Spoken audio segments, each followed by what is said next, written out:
Olá, boa tarde, seja bem-vindo ao Informe Região. Confira na edição de hoje. Fóssil de anfíbio gigante é encontrado no Rio Grande do Sul. Caso de sarampo importado é registrado em Rio Grande.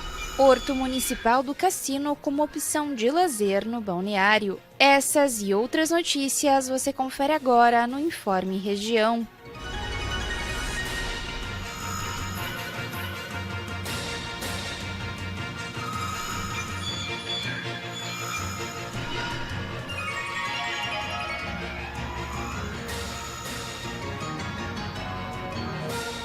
O fóssil de uma nova espécie de anfíbio gigante, mais antigo que os dinossauros, foi encontrado no Rio Grande do Sul. Uma importante descoberta científica aconteceu no Rio Grande do Sul. O crânio de uma nova espécie de anfíbio gigante foi encontrado nas rochas de uma fazenda na cidade de Rosário do Sul. Através do trabalho de pesquisadores do Laboratório de Paleobiologia do campus São Gabriel da Universidade Federal do Pampa, o fóssil foi identificado. O animal, que viveu há aproximadamente 250 milhões de anos, uma época onde o ecossistema da Terra ainda se recuperava de uma extinção em massa, ganhou o nome de Quatsuchus rosai, quati em referência ao termo tupi para focinho comprido, pois sua cabeça era afilada como a dos crocodilos atuais, e o sobrenome rosai em homenagem ao paleontólogo Átila Stock da Rosa, da Universidade Federal de Santa Maria. O Quatsuchus faz parte de um grupo de anfíbios gigantes chamado Temnospondyli. Esse animal ele conta uma história bem interessante, porque ele viveu numa terra assolada pela maior extinção em massa da história do planeta. Então, na verdade, entender o Quatsuchus e as faunas associadas nesse momento nos mostra como a vida se recuperou após a extinção em massa. Os anfíbios formam um grupo de animais diversos, frequentemente representado pelos de pequeno porte.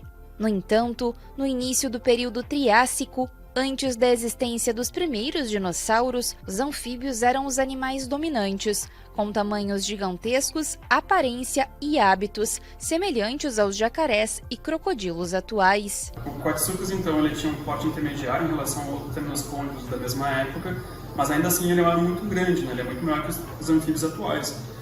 E ele, diferente dos outros Temnospondylis que a gente normalmente vai encontrar nessa época, ele tinha um rosto mais alongado, né? O que significa que ele comia peixes, então ele tinha uma certa seletividade na alimentação. O crânio do fóssil foi encontrado em agosto de 2022, passando por um processo meticuloso de limpeza, preparação e estudo nas instalações da Unipampa.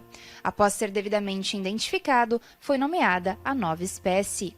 Um fato curioso é que os parentes do Quatsuchus são encontrados na Rússia. Esse período, no entanto, é marcado pela existência de um supercontinente. Nesse momento, os continentes eles estavam unidos em uma grande massa de terra chamada Pangeia. Apesar disso, existiam grandes barreiras, como por exemplo cadeias de montanhas, inclusive um grande deserto entre a América do Sul e a Rússia. Então, esse achado aqui no Rio Grande do Sul, desse anfíbio, assim como outras similaridades de outros táxons com os táxons da América do Sul e da Rússia e outros lugares da Ásia, eles nos instigam a novos estudos para entender essas conexões entre a fauna por toda essa região continental que era a Pangeia. O recente estudo, que contou com suporte de financiamento de pesquisa Lehman Brasil, foi divulgado na revista científica especializada The Anatomical Record. Além dos cientistas do Brasil, o trabalho envolveu a colaboração de pesquisadores da Universidade de Princeton e da Universidade de Harvard. Isso é importante não só para contar a história das faunas do passado, mas também por conta do momento atual que a gente está vivendo, né? Que é uma intensa crise ecológica e também uma extinção em massa. Então, às vezes, olhando para o passado, a gente consegue manejar a crise ecológica que a gente está vivendo hoje.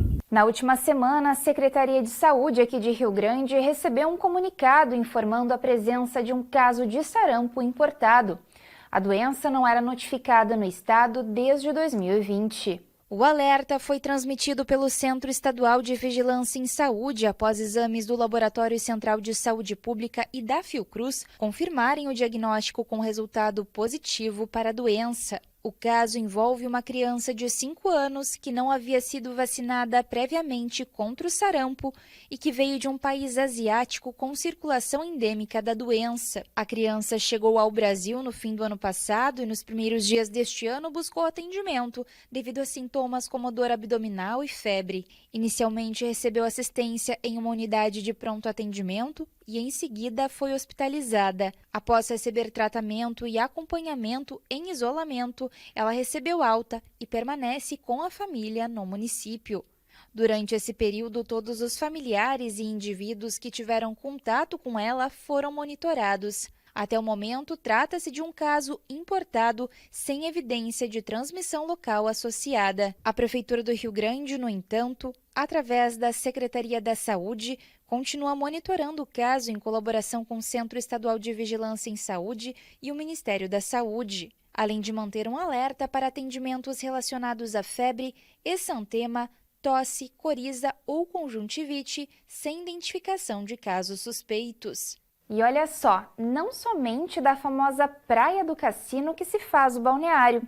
Uma opção turística para aqueles que também desejam aproveitar um momento de tranquilidade em meio à natureza é o Horto Municipal, que fica a poucos minutinhos da avenida principal. Localizado no Balneário Cassino, em Rio Grande, o Horto Municipal é um verdadeiro oásis verde. Com uma variedade de espécies vegetais, o espaço serve como uma reserva natural de plantas, flores e árvores. Nele, as pessoas podem desfrutar de caminhadas relaxantes, piqueniques, ensaios fotográficos, aniversários ou até mesmo atividades físicas ao ar livre. O Horto Municipal se tornou um espaço multifuncional, que une a preservação ambiental, a educação e o lazer, sendo um refúgio para os moradores e veranistas que procuram uma opção de sossego no balneário. O Horto representa um espaço público dentro do cassino, para visitação, para as pessoas se divertirem, para passarem a tarde, para tomarem um chimarrão,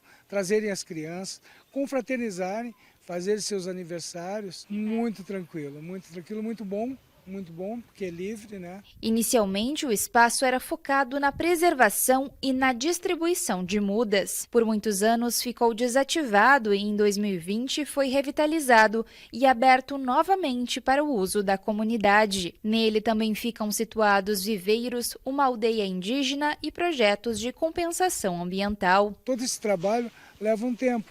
Hoje a gente tem um espaço já aberto, sem risco de cair galhos ou coisa assim, para as pessoas. O Horto merece ter um espaço, que tenha um chamado para postar uma foto, enfim, todas as afinidades. Então criamos borboleta, criamos janelas, criamos vários espaços para que as pessoas possam tirar suas fotos e postar ali. E claro, nisso levar o espaço que eu acho maravilhoso. Nas dependências do Horto, as equipes da Prefeitura realizam o plantio e o cuidado de mudas, que são destinadas ao paisagismo do município. Desta forma, sendo uma estratégia de aproveitamento de todos os recursos naturais disponíveis e gerando economia para a cidade. O Horto hoje não compra mudas, ele reaproveita, ele planta. Daquelas mudas elas vão ter um determinado tempo na natureza, nós reutilizamos as sementes e replantamos. Então nós produzimos a partir das sementes. Então é um ciclo.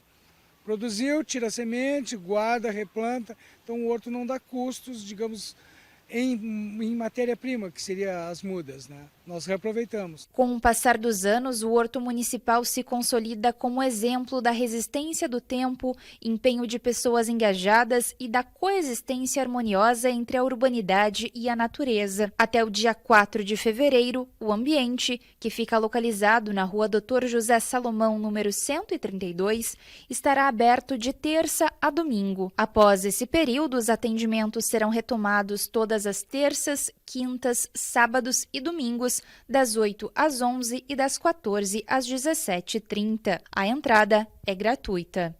E o primeiro levantamento de índice rápido para Aedes aegypti em Rio Grande revelou a ausência de novos focos do mosquito transmissor da dengue na cidade. Realizado em mais de 100% dos imóveis previstos, o levantamento ocorreu de 8 a 13 deste mês e envolveu 4.732 residências. Apesar da falta de novos focos, um caso de Aedes foi identificado no Distrito Industrial e 2 casos suspeitos da doença estão sob investigação. Em 2023, foram notificadas 75 suspeitas de dengue, com 18 casos confirmados e 55 focos identificados, destacando-se o Distrito Industrial com 10 focos. O programa de prevenção à dengue, com 47 agentes, segue realizando monitoramentos periódicos, inspeções e ações educativas para prevenir a proliferação do mosquito. Profissionais da Rede Municipal de Saúde de Camaquã estiveram engajados em capacitações do programa Te Acolhe. Confira. Com o intuito de aprimorar o atendimento à comunidade, a equipe de enfermagem da Secretaria da Saúde e os médicos das equipes de saúde da família participaram de capacitações no programa Te Acolhe. A iniciativa, lançada em abril de 2021 pelo Governo do Estado, visa fortalecer as redes municipais de saúde, educação e assistência social no cuidado a pessoas com transtorno do espectro autista e suas famílias. Durante as sessões de treinamento, os profissionais de saúde foram orientados por especialistas que forneceram diretrizes essenciais para a organização e aprimoramento do atendimento. O foco principal foi a efetividade no fluxo de pacientes com TEA, visando proporcionar um cuidado mais completo e adaptando às necessidades específicas desse grupo. Após os estragos causados pelo recente temporal em Venâncio Aires, a partir desta semana será retomado o mutirão de recolhimento de fios e cabos. A ação, realizada pela Prefeitura, concessionária de energia elétrica RGE e as empresas provedoras de serviços de internet, tem como principal objetivo garantir a segurança daqueles que transitam pelas áreas afetadas pelos fios soltos, visando minimizar riscos e garantir a integridade da comunidade local. Para solicitar o corte e remoção destes cabos e fios, a Prefeitura disponibilizou o canal de comunicação via WhatsApp no número 51999 10 9500. Basta enviar a localização acompanhada de fotos do local afetado e a equipe designada estará pronta para se dirigir até o local e efetuar a remoção. As mudanças climáticas deram um prejuízo de quase 2 trilhões de reais à agropecuária mundial no ano passado. E o Brasil aparece na lista como uma das nações mais afetadas pelas alterações que secam ou inundam plantações sem parar. Além das emissões dos gases poluentes para a atmosfera, o fenômeno El Niño foi um dos responsáveis pelas alterações climáticas em grande parte do mundo.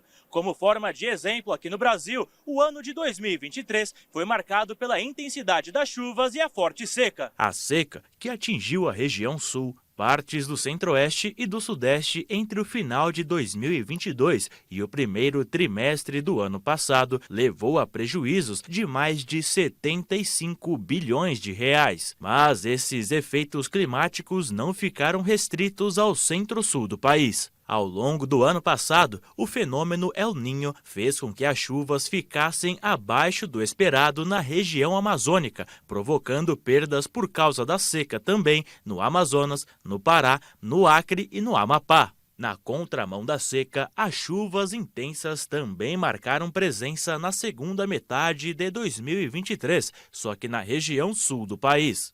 Além das perdas humanas e materiais, a produção agrícola sulista também foi altamente prejudicada pelas condições climáticas extremas. A soma dos prejuízos agrícolas do Paraná, Santa Catarina e Rio Grande do Sul chegou na casa dos bilhões de reais e afetou também as importações dos produtos que movimentam de maneira expressiva a economia brasileira. Vale ressaltar que, segundo a Organização Meteorológica Mundial, o fenômeno El Niño deve durar até abril deste ano, ou seja, uma preocupação maior para as nações. E para escolher os próximos prefeitos e vereadores, o cidadão precisa estar com título de eleitor regularizado. E é bom não se descuidar. Quem não está com o documento em dia poderá ter problemas que vão além de não poder votar. Entramos em ano de eleições e é sempre bom lembrar que, por lei, todo cidadão alfabetizado com idade entre 18 e 70 anos deve ter o título de eleitor regularizado para votar.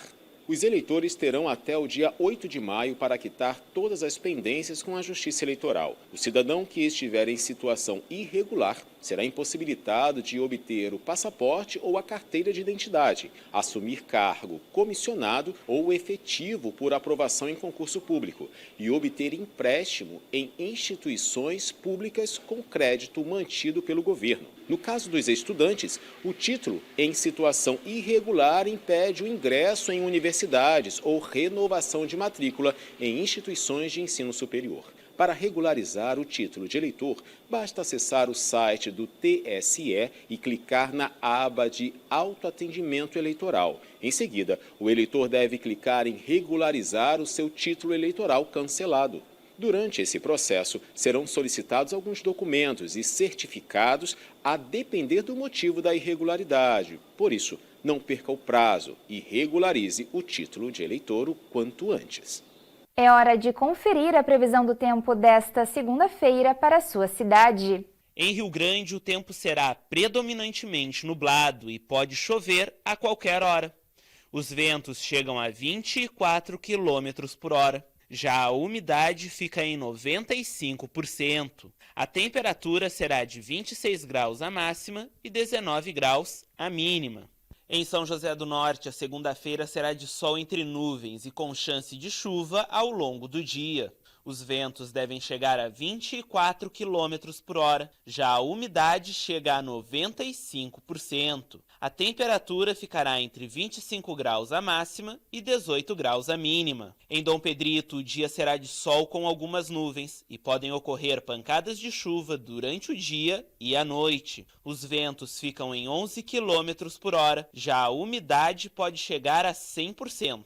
A temperatura será de 29 graus a máxima e 18 graus a mínima. Em Camaquã, o clima será nublado e com chuva a qualquer hora. Os ventos ficam em 12 km por hora e a umidade poderá chegar a 100%. A temperatura máxima será de 29 graus e a mínima de 19. Em Venâncio Aires, o dia também será nublado e com pancadas de chuva a qualquer momento. Os ventos ficam em 6 km por hora, enquanto a umidade deverá chegar a 95%. A temperatura ficará entre 26 graus a máxima e 18 graus a mínima. Essas foram as notícias do Informe Região. Continue nos acompanhando através das redes sociais, @TV O Farol do Sul. Obrigada por estar conosco e até breve.